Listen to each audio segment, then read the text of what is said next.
And of course, there are real reasons, not just cosmetic, to make the economy and the statistics look better. The government actually has hard dollars on the line from lying about inflation. Number one, Social Security. Those Social Security COLAs are tied to the inflation rate.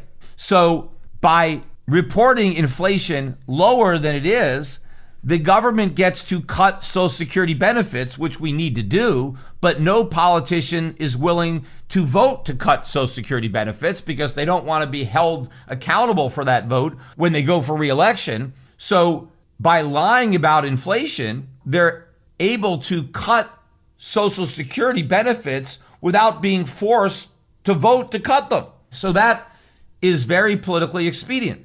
What about TIPS, Treasury Inflation Protected Bonds? Those TIPS are linked to the CPI, not actual inflation, it's CPI. So if the government lies about inflation, then it reduces the amount of interest it has to pay to people who hold the TIPS. That's why I've always said that investing in TIPS is like hiring the fox to guard your henhouse. You're not actually getting inflation protection because it's the government that tells you how much inflation we have, and the government is lying. So real money is being saved on interest payments on the national debt by lying about inflation. And in fact, lying about inflation also helps keep interest rates low, because to the extent that creditors believe these rigged numbers, they don't demand as much interest to compensate them for their loss due to inflation if they think they're losing less money based on a phony inflation rate. And of course, when they make the economy appear to be growing faster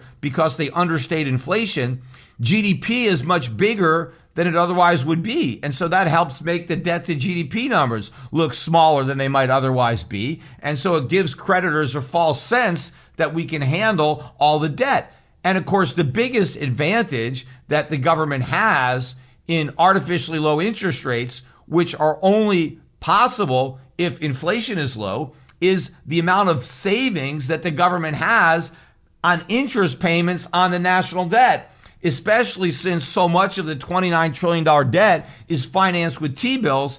Any increase in interest rates would bankrupt the government, and interest rates would have to go up if we honestly reported inflation. So the only way to justify these artificially low interest rates, which the government so desperately needs, is to lie about inflation. So is it a coincidence that inflation is low? Of course not. The government has such a massive vested interest in reporting it low. And also look at the tax code. How many tax brackets are indexed to inflation? And so if the government honestly reported inflation, these numbers would have to be adjusted higher. So by lying about inflation, by pretending it's lower than it actually is, Congress gets to effectively impose tax hikes on the public without having to be held accountable for raising taxes at the polls. So how convenient. Inflation allows government to cut spending without the voters realizing the spending's been cut,